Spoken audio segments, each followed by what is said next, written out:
रूस यूक्रेन के बीच जारी विध्वंसक घमासान और खतरनाक होता जा रहा है। रूस के पिछले कुछ महीनों से सटीक टारगेट बेस्ड हमलों से यूक्रेन में कोहराम मच गया है। रूसी हमलों में यूक्रेन के सारे पावर स्टेशन तकरीबन तबाह और बर्बाद हो चुके हैं। ऊर्जा की कमी के चलते अब यूक्रेन को रूसी हमलों के साथ साथ बेरहम सर्दी की मार भी झेलनी पड़ रही है।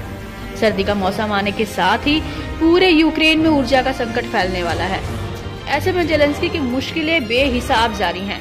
एक तो जंगी मैदान में यूक्रेन हथियारों सैनिकों की कमी से जूझ रहा है, वहीं हर मोर्चे से उसे निराशा ही हाथ लग रही है। हालात इतने बदतर हो गए हैं कि घरों ही नहीं बल्कि युद्ध कारखानों तक के लिए बिजली नहीं है। माहौल को और अधिक बुरा बनता देख यूक्रेन के लोग अपना देश छोड़कर दूसरे देशों की ओर पलायन करने के लिए मजबूर हैं। यूक्रेन अब पावर स्टेशनों को ठीक करने की कोशिशों में जुट गया है। हालांकि यूक्रेन को इतनी जल्दी राहत मिलने के आसार नहीं दिख रहे हैं। दरअसल रूस ने यूक्रेन को कमजोर करने के साथ ही अपने हमलों को धार देनी शुरू कर दी है। हालात ये हैं कि यूक्रेन की आधी से अधिक बिजली उत्पादन क्षमता तबाह हो चुकी है। यूक्रेन के लिए चुनौती बहुत ही बड़ी है। अब रूस के हवाई हमलों ने यूक्रेन को परमाणु ऊर्जा संयंत्रों पर भी निर्भर होने पर मजबूर किया है। साथ ही रूस बिजली संयंत्रों और तेल डिपो पर हमले करके यूक्रेन के आम लोगों को ठंड में ठिठुरने के लिए मजबूर किया है। इस बीच आने वाले दिनों में अमेरिकी राष्ट्रपति चुनाव के नतीजे भी यूक्रेन का भविष्य तय करेंगे। दरअसल रूस के खिलाफ युद्ध में अमेरिका ही यूक्रेन की ढाल बनकर खड़ा है, जिसके चलते मौजूदा युद्ध 2.5 साल से भी ज्यादा समय से जारी है।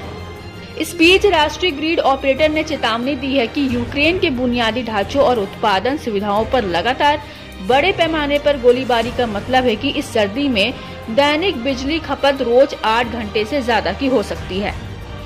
डिफेंस एक्सपर्ट ने बताया कि रूस की ओर से साल 2022 में हमला शुरू करने के बाद से यह सर्दी यूक्रेनी नागरिकों के लिए सबसे चुनौतीपूर्ण होने की उम्मीद है।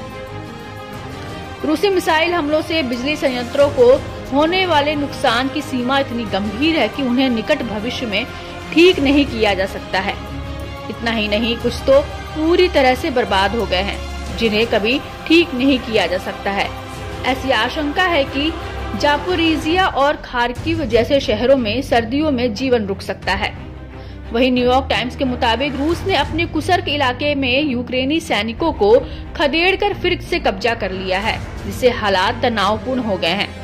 साथ ही रूसी सेना ने यूक्रेनी सैनिकों को बैकफुट पर धकेल दिया है। पूर्वी और दक्षिणी डोनेट्स्क में रूस का हमला पोक्रोवस्क पर भारी पड़ रहा है। बताया जाता है कि डोनबास में जो कुछ हो रहा है उससे यूक्रेनी सैनिकों का मनोबल डगमगा गया है। ऐसे में चारों तरफ से जेलेंस्की के लिए बुरी खबरों की बाढ़ सी आ गई है, जिससे यूक्रेन के रूस के सामने लंबे समय तक टिक पाने में प्रश्न चिन्ह लग गया है।